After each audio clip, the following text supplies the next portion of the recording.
The organization is no longer classifying transgender people as mentally ill. The United Nations agency made that decision Monday. It will present the change to the World Health Assembly next year and officially go into effect years later in 2022. The change is expected to improve social acceptance for folks who are transgender and make more health resources available. Gaming addiction is a disease according to the World Health Organization. The group officially recognizing gaming disorder as a condition in its latest revision of its international classification of diseases.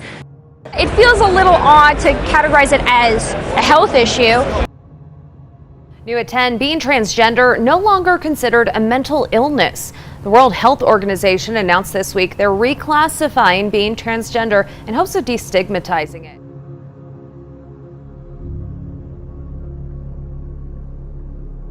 And this is a move that has stunned many in and out of the medical community. But others are wondering whether disorder is going a little too far. Now, some medical experts also question the wisdom of classifying gaming as an addiction, some saying it may open the floodgates and weaken the seriousness of what has been traditionally considered addiction. So we think that including gaming disorder in ICD-11 will serve a public health purpose for countries to be better prepared to identify this issue and to be able to provide preventive and treatment methods. And this time, exclusively playing video games has been included as a disorder now. They're everywhere. On your TV, your computer, even on your phone. But while video games seem close to becoming our new national pastime, this morning the World Health Organization raising a red flag. For the first time adding gaming disorder to their list of addictive activities, likening it to substance abuse and gambling disorders. This week, the World Health Organization decided they will no longer classify being transgender that way. And I just want to share with the audience some of the abbreviations here. FPS, first-person shooter, MMO, massively multiple player online, and RPG, role-playing games. I've been reading for years that people get sucked into these to the point where they lose contact with reality, and there are serious implications for this. Absolutely, Charles. You have to understand there's 1.8 billion people worldwide who play video games, and about 40% of them use video games as a way to escape, especially men over women. So it's definitely becoming a more prevalent issue. Katie, I invited you on because I know you're passionate about this, and you don't believe this, do you? I don't believe it at all, and Charles, I will say I have played MMOs my entire life. Some of my dearest, closest friends I made through those games. But my issue here is the idea that it is going to make it harder for mental health officials, for doctors, to be able to properly diagnose someone if you're creating these niche categories of addiction or disorder. If someone has depression and is using video games as a crutch, then treating them for gaming disorder is not going to help the root cause, which is depression. This is not something that is going to help people. I think it's only further going to stigmatize an industry that does not deserve this. Moderation. You need to be able to know when to put a controller down or turn the TV off or put the book down and go do something else. That does not mean that gaming disorder is a thing. And honestly, Charles, in the world we live in right now, the last thing we need is another epidemic for pharma to get its hands on and start peddling these pills to mothers who say that their kids play far too much Fortnite, the new buzzword, and then suddenly you have another epidemic on your hands. This is not correct. This isn't finalized, and I highly encourage WHO to reconsider whatever studies they're looking at that have not shown conclusive proof between any sort of addiction or violence or negative health consequences or anything else. Two high school track stars who took first and second place at the Connecticut State Championships now finding themselves at the center of a controversy. Both young women are transgender. This is certainly sparking a lot of debate, and it's something that schools across the country are dealing with because an estimated 150,000 teens in this country identify as transgender. Terry Miller and Andrea Yearwood dominating the competition at the Girls Track and Field Championships in Connecticut earlier this month. Coming in first and second place, respectively. And while it was a state race, their wins are making national headlines. not because of what they did, but because of who they are. Two transgender girls. One of the other girls who competed and her mother say the pair had an unfair advantage. Selena Sewell competed with them and says it's an unfair advantage. I have no problem with them being a girl and wanting to be a girl. My issue is with CAC. The CIAC says their policy follows state law. Teens can compete for the team they gender identify with. But there is some backlash from parents and students. 2 petitions were even started in an attempt to change the current rule of the state's governing body of interscholastic sports. The rule states that students are entitled to participate on a team based on their gender identity, how they identify. The girls athletes are at the physical disadvantage compared to the transgender female. Bianca Stanescu started one of those petitions after her daughter Selena lost to Andrea and Terry at a track meet in May. They have naturally testosterone within their body that has been proven to give a physical advantage in sports.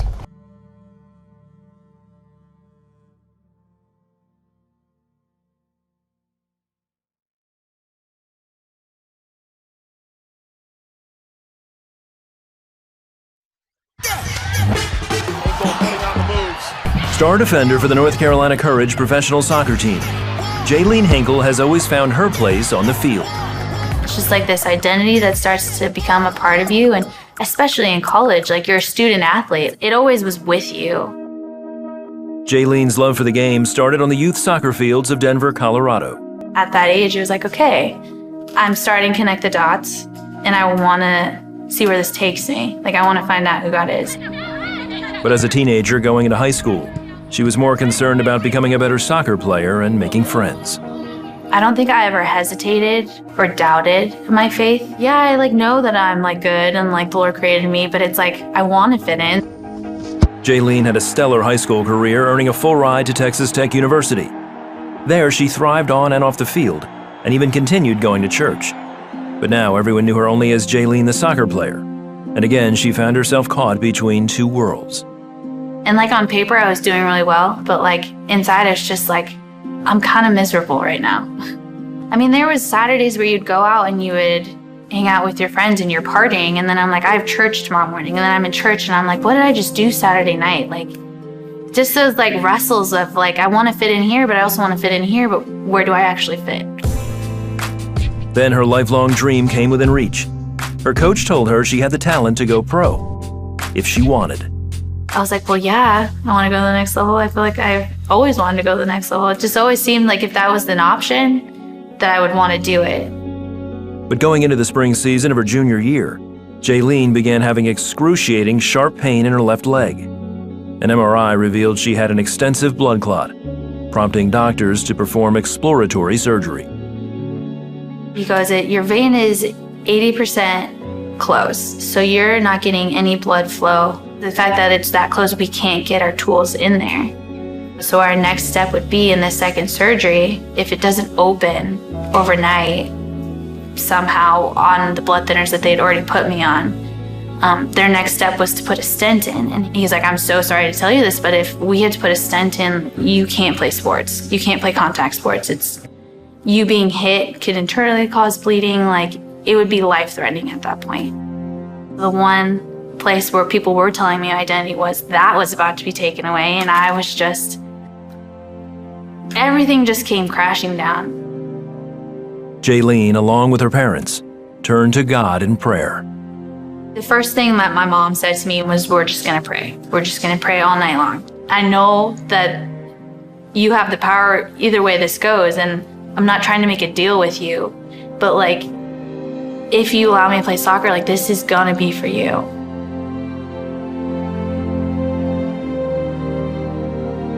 I think at that point too, I pretty much was this internal battle with the Lord of please don't take this from me. The morning after Jaylene's second operation, the doctor spoke with the Hinkles. There's no reason it shouldn't have happened, but he was your vein was completely open. And he was from it to go 80% to completely open, he was I am not one to believe in God, but you have gotten a miracle. You got your miracle. Jaylene made a full recovery and committed all in on her faith. Yeah, it was like there's no turning back after that one. I wanted to know everything and anything about the Lord. After a successful senior year, Jaylene was called up into nationals and began playing for the Women's Professional League. Then in 2017, she was invited to play for America in 2 international friendlies games. When you honestly take a second and like step back and almost have like that outer body experience of just, I'm being invited to play the game I love for my country. There's an emblem of the US flag on your chest. Like, that's huge. Then, days before the event, it was announced that the team jersey was designed to honor the LGBT community. Jaylene again turned to God. I just felt so convicted in my spirit that it wasn't my job to wear this jersey. And I gave myself 3 days to just seek and pray and determine what He was asking me to do in the situation. In the face of opposition and social media backlash, Jaylene withdrew from the games with the support of her teammates. I'm essentially giving up the one dream little girls dream about their entire life, and I'm saying no to. It was very disappointing. And I think that's where the peace trumped the disappointment, because I knew in my spirit I was doing the right thing. I knew that I was being obedient. And like, just because you're obedient doesn't make it easy. Today, she plays for the NC Courage of the National Women's Soccer League, where she boldly proclaims her faith and identity in Christ. I don't question His goodness. Like, I know He's good. I know He's faithful. And if I never get a national team call up again, like, that just is part of His plan, and that's okay. And maybe this was why you were meant to play soccer. Just to show other believers, like, to be obedient.